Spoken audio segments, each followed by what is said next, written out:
നമസ്തേ. രാജ്യാന്തരത്തിലേക്ക് എല്ലാ പ്രേക്ഷകർക്കും സ്വാഗതം. ആദ്യം നോക്കാം പ്രധാന വാർത്തകൾ.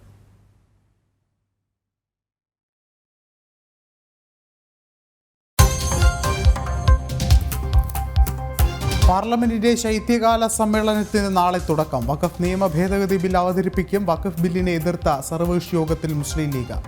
യുവാക്കളെ ചേർത്ത് പിടിച്ച് മൻ കി ബാത്തിൽ പ്രധാനമന്ത്രി.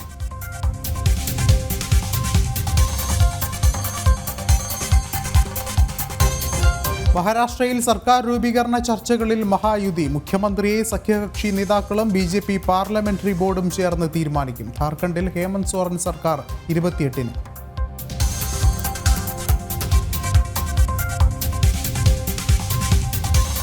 നിജറുടെ കൊലപാതകത്തിൽ മലക്കം മറിഞ്ഞ ജസ്റ്റിൻ ട്രൂഡോ. ഇന്ത്യക്കെതിരായ ആരോപണങ്ങൾക്ക് പിന്നിൽ ചില ക്രിമിനൽ ഉദ്യോഗസ്ഥരെന്ന കനേഡിയൻ പ്രധാനമന്ത്രി. മാധ്യമങ്ങൾക്ക് ഉദ്യോഗസ്ഥർ വിവരങ്ങൾ ചോർത്തി നൽകിയെന്നും ട്രൂഡോ.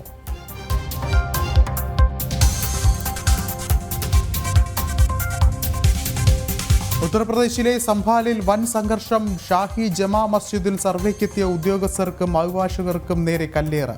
3 മരണം, 20 പേർ കസ്റ്റഡിയിൽ. സ്ഥലത്ത് നിരോധനാജ്ഞ.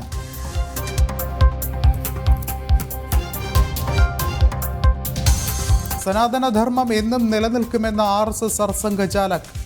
ഭാരതം ഋഷി പരമ്പരകളുടെ നാട്. വൈദേശിക ആശയങ്ങൾ തുടച്ചു നീക്കണം. ലോകം ഭാരത ദർശനത്തിന് പിന്നാലെയെന്നും ഡോക്ടർ മോഹൻ ഭാഗവത്. ലോക്മന്ദൻ 2024 തെലങ്കാനയിൽ കൊടിയിറക്കും.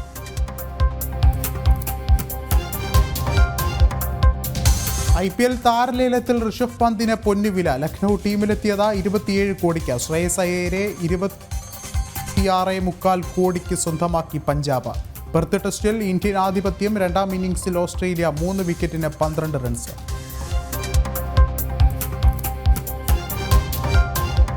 വിശദമായ വാർത്തകളിലേക്ക്. പാർലമെന്റ് ശൈത്യകാല സമ്മേളനത്തിന് നാളെ തുടക്കം. വഖഫ് ഭേദഗതി ബിൽ ഉൾപ്പെടെ 16 ബില്ലുകളാണ് ഈ സമ്മേളന കാലയളവിൽ പരിഗണിക്കുന്നത്.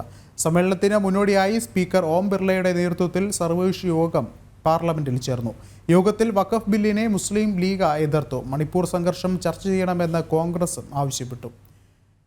ഗൗതം അനന്തനാരായണൻ ചേരുന്നുണ്ട് ഡൽഹിയിൽ നിന്നും. ഗൗതം, എന്താണ് ഏറ്റവും പുതിയ വിവരങ്ങൾ? വിഷ്ണു, നാളെ മുതൽ ഡിസംബർ 20 വരെയാണ് പാർലമെന്റിന്റെ ശൈത്യകാല സമ്മേളനം നടക്കുന്നത്. ഈ സമ്മേളനത്തിന് മുന്നോടിയായിട്ടാണ് ഇന്നിപ്പോൾ സർവകക്ഷി യോഗം വിളിച്ചത്. ഈ യോഗത്തിൽ ഓരോ കക്ഷികളും വ്യത്യസ്തമായ അഭിപ്രായങ്ങൾ മുന്നോട്ട് വെച്ചു. വഖഫ് ഭേദഗതി ബില്ല് ഈ പാർലമെന്റിൽ ഈ സമ്മേളന കാലയളവിൽ അവതരിപ്പിക്കാനാണ് കേന്ദ്ര സർക്കാർ ആലോചിച്ചിട്ടുള്ളത്. ലിസ്റ്റ് ചെയ്തിട്ടുള്ള 16 ബില്ലുകളുടെ പട്ടികയിൽ വഖഫ് ഭേദഗതി ബില്ലുമുണ്ട്. ഈ ബില്ലിനുമേൽ മുസ്ലിം ലീഗ് ഇന്നത്തെ സർവകക്ഷി യോഗത്തിൽ എതിർപ്പ് അറിയിച്ചിട്ടുണ്ട്. അതേസമയം കോൺഗ്രസ് ആകട്ടെ മണിപ്പൂർ ഉൾപ്പെടെയുള്ള വിഷയങ്ങൾ, അദാനിക്കെതിരായിട്ടുള്ള കേസും മണിപ്പൂർ വിഷയവും ചർച്ച ചെയ്യണമെന്നാണ് ഇന്നത്തെ യോഗത്തിനകത്ത് ആവശ്യപ്പെട്ടിരിക്കുന്നത്. നാളെ മുതൽ ഡിസംബർ 20 വരെ നടക്കുന്ന പാർലമെന്റിന്റെ ശൈത്യകാല സമ്മേളനം വിവിധ വിഷയങ്ങളാൽ പ്രക്ഷുബ്ധമാകുമെന്ന കാര്യത്തിൽ സംശയമില്ല. പ്രത്യേകിച്ച് അദാനി വിഷയം, മണിപ്പൂർ ഉൾപ്പെടെയുള്ള പ്രശ്നങ്ങൾ ചൂണ്ടിക്കാണിച്ചുകൊണ്ട് സഭാ നടപടികൾ ബോധപൂർവം തടസ്സപ്പെടുത്താനുള്ള ശ്രമം ഇന്ത്യ മുന്നണിയുടെ ഭാഗത്ത് നിന്നുണ്ടാകും. അതേസമയം മഹാരാഷ്ട്രയിലെ തിളക്കമാർന്ന വിജയം, അതുപോലെ തന്നെ രാജ്യത്ത് നടന്ന ഉപതെരഞ്ഞെടുപ്പുകളിലെ വിജയം, ഇതെല്ലാം കേന്ദ്ര സർക്കാരിന് ആത്മവിശ്വാസം നൽകുന്നുണ്ട്. ഒപ്പം ഹരിയാന തെരഞ്ഞെടുപ്പിന്റെ വിജയവുമെല്ലാം കേന്ദ്രത്തിന് ആത്മവിശ്വാസം നൽകുന്ന ഘടകമാണ്. എങ്കിലും ഈ തെരഞ്ഞെടുപ്പ് പരാജയത്തിന്റെ വിഷയങ്ങൾ മറച്ചു പിടിക്കുന്നതിനായി മറ്റു വിഷയങ്ങൾ ഉയർത്തിപ്പിടിച്ച് സഭാ നടപടികൾ പ്രക്ഷുബ്ധമാകാനുള്ള സാധ്യതയാണ് മുന്നിൽ കാണുന്നത്. വിഷ്ണു, ശരി. ഗൗതമാണ് വിവരങ്ങൾ നൽകിയത്. മഹാരാഷ്ട്രയിലെ മഹാവിജയത്തിന് ശേഷം സർക്കാർ രൂപീകരണ നീക്കങ്ങൾ ഊർജിതമാക്കി BJP. ദേവേന്ദ്ര ഫഡ്നാവിസ് മുഖ്യമന്ത്രിയാകും. നിയമസഭാ കക്ഷി നേതാവിനെ തെരഞ്ഞെടുക്കാൻ BJP നിയമസഭാ കക്ഷി യോഗം ഉടൻ ചേരും. ശിവസേനയ്ക്കും NCPക്കും ഉപമുഖ്യമന്ത്രി സ്ഥാനവും നൽകും. മഹാരാഷ്ട്ര നിയമസഭയിലെ 288-ൽ 234 സീറ്റുകളും നേടി ആധികാരിക വിജയമാണ് മഹായുതിയുടേത്. BJP ഒറ്റയ്ക്ക് 132 സീറ്റ് നേടിയപ്പോൾ ശിവസേന 57-ഉം NCP അജിത് പവാർ വിഭാഗം 41 മണ്ഡലങ്ങളിലും വിജയിച്ച് കരുത്തുകാട്ടി. BJP MLA-മാർ ഉടൻ മുംബൈയിൽ യോഗം ചേർന്ന് കക്ഷി നേതാവിനെ തെരഞ്ഞെടുക്കും. ദേവേന്ദ്ര ഫഡ്നാവിസ് എന്ന ഒറ്റപ്പേരാകും BJP MLA-മാർ മുന്നോട്ട് വയ്ക്കുക. ഇപ്പോഴത്തെ മുഖ്യമന്ത്രി ഏകനാഥ് ഷിൻഡെ ഉപമുഖ്യമന്ത്രിയാകും. NCP നേതാവ് അജിത് പവാർ ഉപമുഖ്യമന്ത്രി സ്ഥാനത്ത് തുടരും. കോൺഗ്രസ് നേതൃത്വം നൽകുന്ന മഹാവികാസ് അഘാടി ദയനീയ പരാജയമാണ് നേരിട്ടത്. 102 സീറ്റിൽ മത്സരിച്ച കോൺഗ്രസ് വിജയിച്ചത് കേവലം 16 ശിവസേന ഉദ്ധവ് വിഭാഗവും ശരത് പവാറും നിലം തൊട്ടതയില്ല. 80% സീറ്റുകൾ മഹായുതി സഖ്യം നേടിയതിനാൽ മഹാരാഷ്ട്ര നിയമസഭയിൽ ഇക്കുറി ഔദ്യോഗിക പ്രതിപക്ഷം പോലും ഉണ്ടാവില്ല. ജനം, ഡൽഹി. ഝാർഖണ്ഡിൽ ഹേമന്ത് സോറൻ മുഖ്യമന്ത്രിയാകും. ഇന്ത്യ സഖ്യത്തിലെ പാർട്ടികൾ സോറന്റെ വീട്ടിൽ യോഗം ചേർന്നു. രാജ്ഭവനിലെത്തി ഗവർണറെ കണ്ട് സർക്കാർ രൂപീകരിക്കാൻ അവകാശവാദം ഉന്നയിച്ചു. 56 സീറ്റുകളുമായാണ് ഇന്ത്യ സഖ്യം ഝാർഖണ്ഡിൽ അധികാരത്തിലെത്തുന്നത്. 28-ന് മുഖ്യമന്ത്രിയായി ചുമതലയേൽക്കുമെന്നും സോറൻ മാധ്യമങ്ങളോട് പറഞ്ഞു. ഇന്ത്യക്കെതിരായ ആരോപണങ്ങൾക്ക് പിന്നിൽ ചില ക്രിമിനൽ ഉദ്യോഗസ്ഥരെന്ന കനേഡിയൻ പ്രധാനമന്ത്രി ജസ്റ്റിൻ ട്രൂഡോ. ഈ ക്രിമിനൽ ഉദ്യോഗസ്ഥർ മാധ്യമങ്ങൾക്ക് വിവരങ്ങൾ ചോർത്തി നൽകുന്നു. പ്രശ്നങ്ങളെ തെറ്റായി വ്യാഖ്യാനിച്ചു. നിജറുടെ കൊലപാതകവുമായി ബന്ധപ്പെട്ട ഇന്ത്യൻ പ്രധാനമന്ത്രി അടക്കം കുറ്റപ്പെടുത്തിയത് ട്രൂഡോ അടുത്തിടെ പിൻവലിച്ചിരുന്നു. ഇതെല്ലാം ഉദ്യോഗസ്ഥരുടെ മേൽ കെട്ടിവെക്കുകയാണ് ജസ്റ്റിൻ ട്രൂഡോ ഇപ്പോൾ. Well, first of all, we have seen, unfortunately, that criminal leaks, criminals leaking top secret information to the media has consistently gotten those stories wrong. That's why we had a national inquiry into foreign interference that has highlighted that the criminals leaking information to media outlets are unreliable on top of being criminal.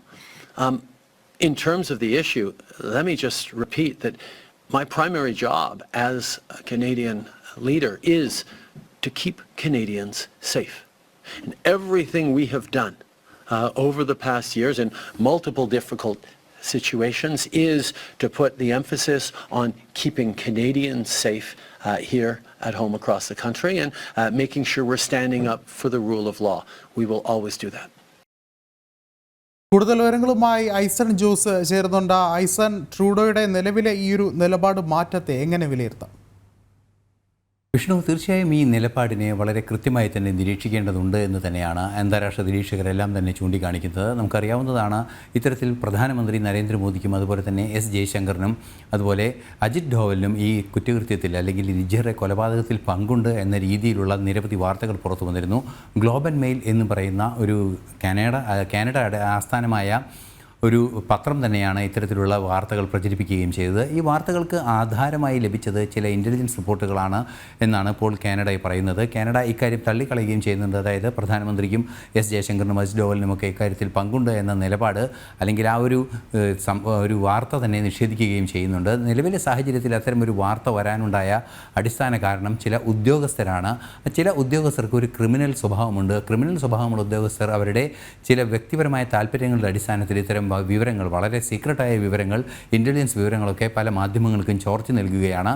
ഈ ചോർത്തി ലഭിക്കുന്ന അല്ലെങ്കിൽ ഇത്തരത്തിൽ ചോർത്തി ലഭിക്കുന്ന വാർത്തകളെല്ലാം തന്നെ അല്ലെങ്കിൽ ആ വിവരങ്ങളെല്ലാം തന്നെ ദുർവ്യാഖ്യാനം ചെയ്യുകയാണ് മാധ്യമങ്ങൾ ചെയ്യുന്നത് എന്നാണ് അദ്ദേഹം പറഞ്ഞത്. സ്വാഭാവികമായും ഇത്തരത്തിൽ ദുർവ്യാഖ്യാനം ചെയ്യപ്പെടുമ്പോൾ ഈ പരസ്പരമുള്ള ധാരണകളെല്ലാം തന്നെ തകർക്കപ്പെടും. ഇത്തരം ക്രിമിനൽ സ്വഭാവമുള്ള ഉദ്യോഗസ്ഥർ, അതായത് തൻ്റെ ഉദ്യോഗസ്ഥരെ കൃത്യമായി ക്രിമിനൽ എന്ന് തന്നെ അദ്ദേഹം വിളിക്കുകയായിരുന്നു.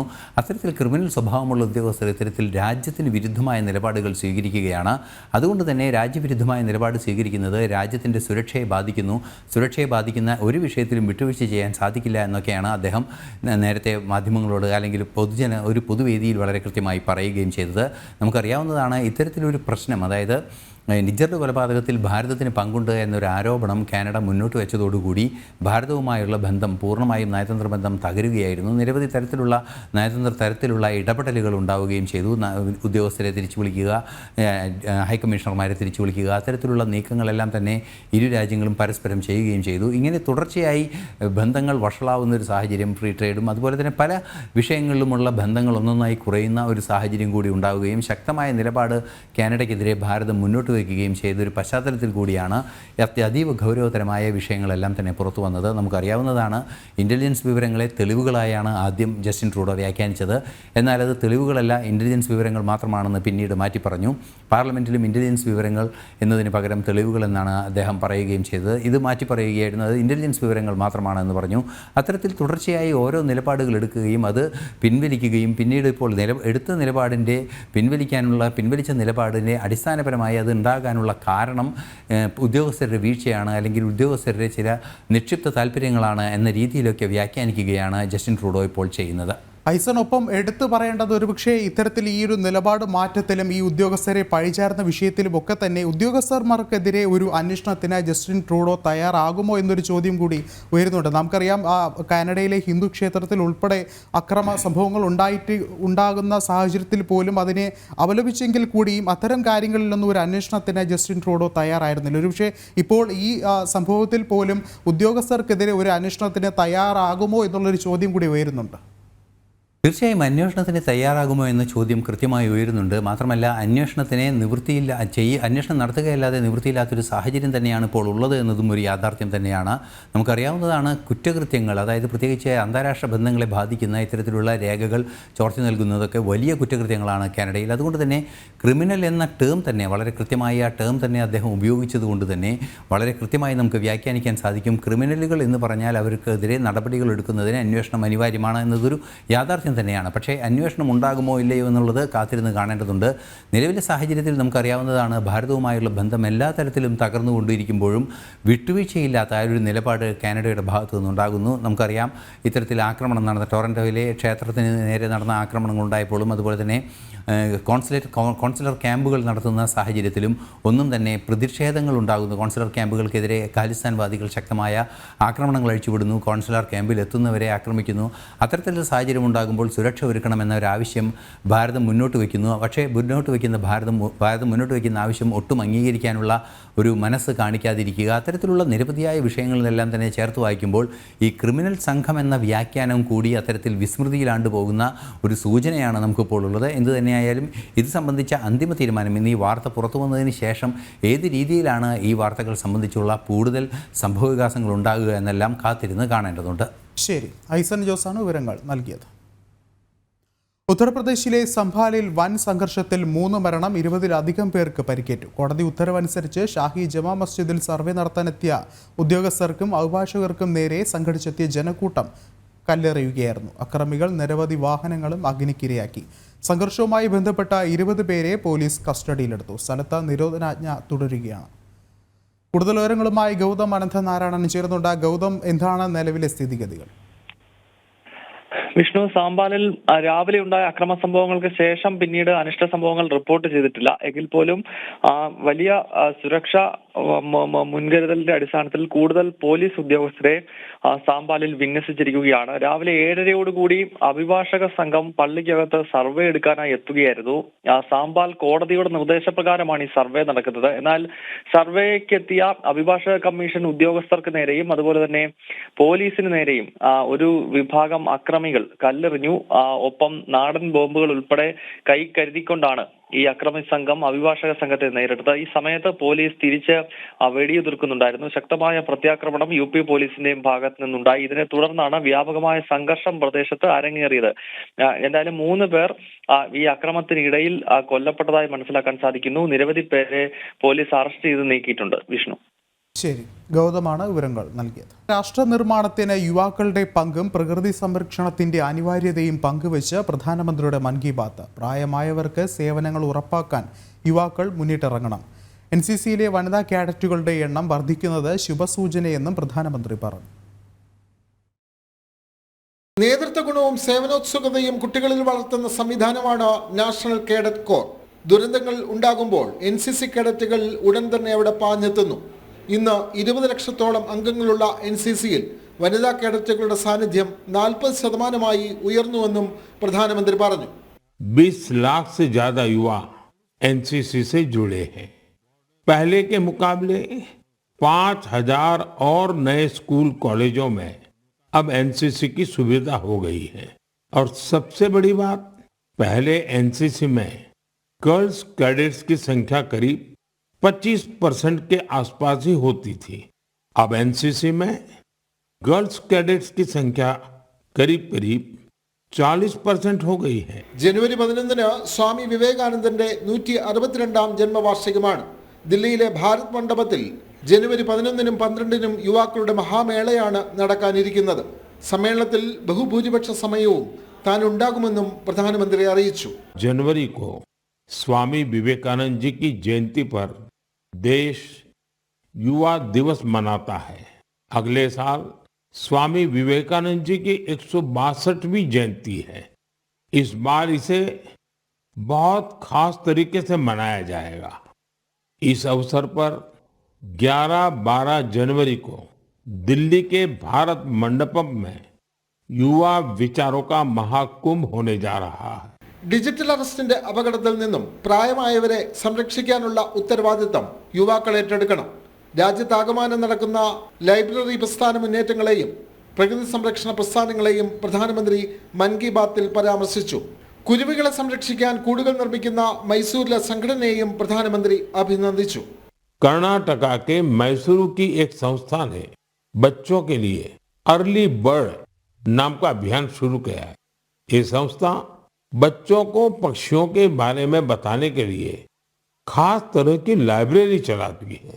इतना ही नहीं, बच्चों में प्रकृति के प्रति जिम्मेदारी का भाव पैदा करने के लिए नेचर एजुकेशन किट तैयार किया है। അമ്മയുടെ പേരിൽ ഒരു മരം നടണമെന്ന ആശയം ലോകമെമ്പാടും പ്രചാരം നേടുന്നതായി പ്രധാനമന്ത്രി വ്യക്തമാക്കി. തന്റെ വിദേശ യാത്രയിലും അത്തരം അനുഭവങ്ങൾ ഉണ്ടായതിനെ പറ്റിയും പ്രധാനമന്ത്രി വ്യക്തമാക്കി.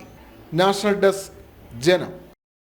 റോമിലെ ഇന്ത്യൻ എംബസിയുടെ പുതിയ ഓഫീസ് ഉദ്ഘാടനം ചെയ്ത വിദേശകാര്യമന്ത്രി എസ് ജയശങ്കർ സംസാരിക്കുകയാണ് തത്സമയത്തിലേക്ക്. That you do here.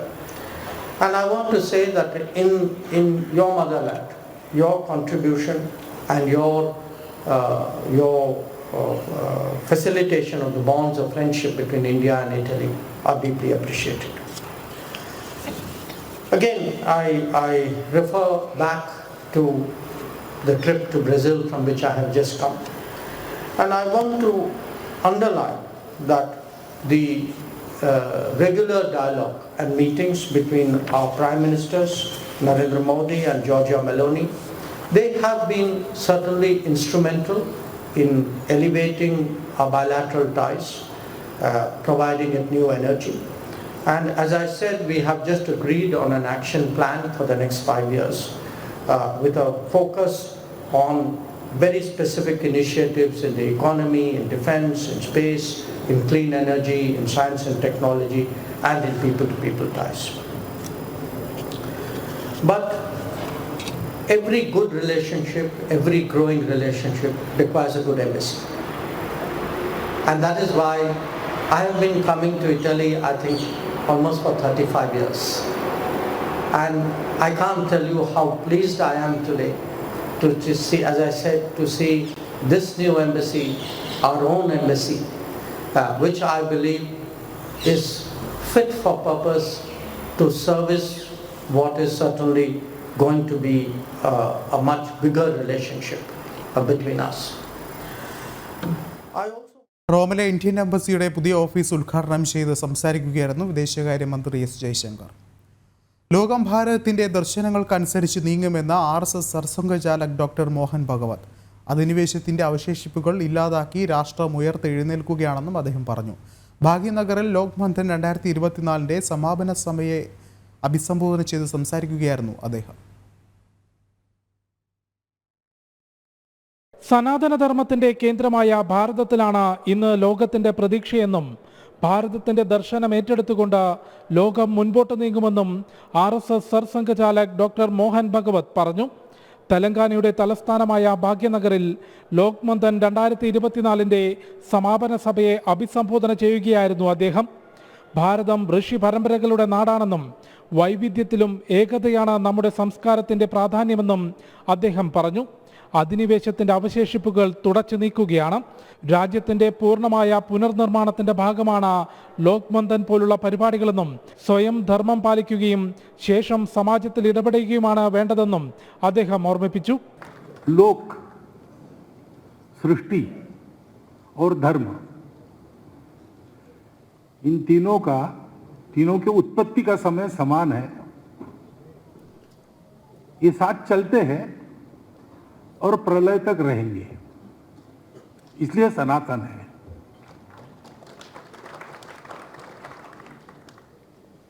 क्योंकि ये तीनों साथ है तो अस्तित्व चलता है. एको हम बहुश्याम ऐसी इच्छा करके जो उत्पन्न हुआ है, जो अभी स्थित है और कभी आगे जाके लय भी जिसका होने वाला है, वो इन तीनों के सहारे चलता है। अब ये बात जब हम कहते हैं, ऐसी बातें अगर हम कहते हैं, तो अपरिचित व्यक्ति की पूछेगा कि आप भारत से आए हो क्या? അയോധ്യയില്ലാതെ ഭാരതം അപൂർണമാണെന്നും ലോക് മന്ഥനിലൂടെ ലഭിക്കുന്ന അമൃത് സമൂഹത്തിനായി പകർന്നു നൽകണമെന്നും ആചാര്യൻ മിഥിലേഷ് നന്ദിനീശ്വരൻ പറഞ്ഞു. क्योंकि लोकाभिराम श्री राम ने पिता का राज्य छोड़कर वन की यात्रा करते हुए, वन में निवास करते हुए सामान्य मानव जाति की और प्राणी मात्र की जो पीड़ा है उसकी चिकित्सा करने के अपने संकल्प को जड़ चेतन में संप्रेषित कर दिया कि हमारे सत्संकल्प में वे लोग बलिदान होने के लिए खड़े हो जाएं जो हमारे संघर्ष के लाभार्थी नहीं हैं। उस दिन हमें समझना चाहिए कि हमारा लोक मंथन सफल हो गया है। जब तक आपके साथ लाभार्थी खड़े हैं तब तक आप समझें कि आपका संदेश लोगों तक पहुंचा नहीं है। ये भगवान श्री राम की प्रतिज्ञा है। महर्षि वेदव्यास ने कहा, स्मरताम हृदि विन्यस्य विद्धम दंडक कंटकैः, अपने दंडक वन के कांटों से घायल लहूलुहान चरणों को अपने चाहने वालों के अंतःकरण में स्थापित करके भगवान श्री राम दिव्यधाम को लौट गए। ലോക് മന്ഥൻ പറഞ്ഞറിയിക്കാനാകാത്ത സാംസ്കാരിക ആത്മീയ അനുഭൂതിയാണെന്നും ഏകതയുടെ സന്ദേശം നൽകാൻ ലോക് മന്ഥന് സാധിച്ചെന്നും പ്രജ്ഞാപ്രഭ ദേശീയ സംയോജക് ജെ നന്ദകുമാർ വ്യക്തമാക്കി. लोक मंथन एक कार्यक्रम से कहीं अधिक एक अनुभव है, एक आध्यात्मिक अनुभूति है। इस एहसास, इस अनुभव शब्दों में कैसा वर्णन करें?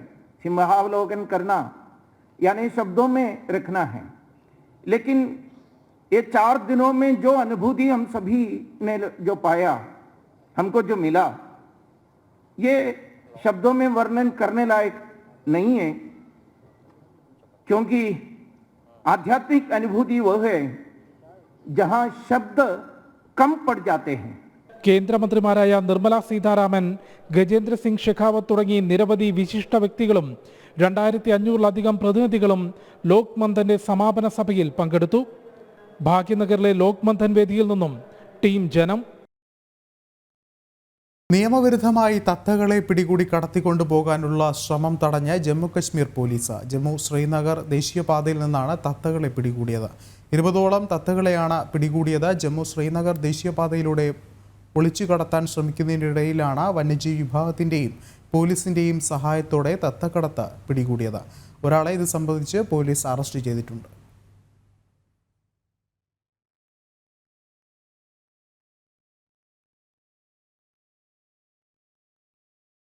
ബെയ്റൂട്ടിൽ ഇസ്രായേൽ നടത്തിയ ശക്തമായ ആക്രമണത്തിൽ 20 പേർ കൊല്ലപ്പെട്ടു. മുതിർന്ന ഹിസ്ബുള്ള നേതാവിനെ ലക്ഷ്യമിട്ടായിരുന്നു ആക്രമണമെന്ന് ഇസ്രായേൽ നൽകുന്ന സൂചന. ലെബനനിലെ ഉദ്യോഗസ്ഥരും ആക്രമണത്തിൽ കൊല്ലപ്പെട്ടിട്ടുണ്ട്. 60ഓളം പേർക്ക് പരിക്കേറ്റു. ശക്തമായ ആക്രമണമാണ് ബസ്റ്റയിൽ നടന്നത്. ഹസൻ നസ്രല്ലയെ വധിക്കാൻ ഉപയോഗിച്ച തരത്തിലുള്ള ബങ്കറുകൾ തകർക്കുന്ന ബോംബ് പ്രയോഗിച്ചതായി ലെബനൻ അറിയിച്ചു. 20-ലേറെ പേർ കൊല്ലപ്പെട്ടു എന്നാണ് സൂചന. 60ഓളം പേർക്ക് പരിക്കേറ്റു. ഹിസ്ബുള്ള നേതാവിനെ ലക്ഷ്യമിട്ടായിരുന്നു ആക്രമണം. കൃത്യമായ ഇന്റലിജൻസ് വിവരങ്ങളുടെ അടിസ്ഥാനത്തിലാണ് ആക്രമണം നടന്നത്. ലെബനൻ ഉദ്യോഗസ്ഥരും ആക്രമണത്തിൽ കൊല്ലപ്പെട്ടിട്ടുണ്ട്. അതേസമയം ഹിസ്ബുള്ള കേന്ദ്രങ്ങളിൽ വിന്യസിച്ച ഇറാൻ നിർമ്മിത പീരങ്കി ഇസ്രായേൽ പിടിച്ചെടുത്ത് നശിപ്പിച്ചു. അതിനിടെ ജോർദാൻ തലസ്ഥാനമായ അമ്മാനിൽ ഇസ്രായേൽ എംബസിക്ക് അടുത്ത് വെടിവയ്പ് നടന്നതായി വിവരങ്ങൾ പുറത്തുവരുന്നുണ്ട്. പ്രദേശവാസികൾ പുറത്തിറങ്ങരുത് എന്ന് പോലീസ് നിർദ്ദേശം നൽകി. ഹിസ്ബുള്ളക്കെതിരെ കടുത്ത നടപടി തുടരാൻ അമേരിക്ക നേരത്തെ അനുമതി നൽകിയിരുന്നു. നിയുക്ത പ്രസിഡന്റ് ഡൊണാൾഡ് ട്രംപ് ഹിസ്ബുള്ളക്കെതിരായ നിലപാട് തുടരണമെന്ന് ആവശ്യപ്പെടുന്നുണ്ട്. ഹിസ്ബുള്ളയെ പൂർണ്ണമായും നിരായുധീകരിക്കാമെന്ന ലെബനനിലെ വ്യവസ്ഥാപിത സർക്കാരും വ്യക്തമാക്കിയ പശ്ചാത്തലത്തിൽ ആക്രമണം കടുക്കുമെന്ന് തന്നെയാണ് സൂചന. ഇന്റർനാഷണൽ ഡെസ്ക്, ജനം. IPL താരലേലത്തിന് ആവശ്യമായ തുടക്കം. പൊന്നും വിലയുള്ള താരമായി ഋഷഭ് പന്ത്. 27 കോടിക്ക് ലക്നൌ ആണ് പന്തിനെ സ്വന്തമാക്കിയത്. ശ്രേയസ് അയ്യർ 26-ലധികം കോടി രൂപയ്ക്ക് പഞ്ചാബ് കിങ്സ് സ്വന്തമാക്കിയിട്ടുണ്ട്. കൂടുതൽ വിവരങ്ങളുമായി നിഖിൽ കുമാർ ചേർന്നുണ്ട്. നിഖിൽ, എങ്ങനെയാണ് ലേല നടപടികൾ പുരോഗമിക്കുന്നത്?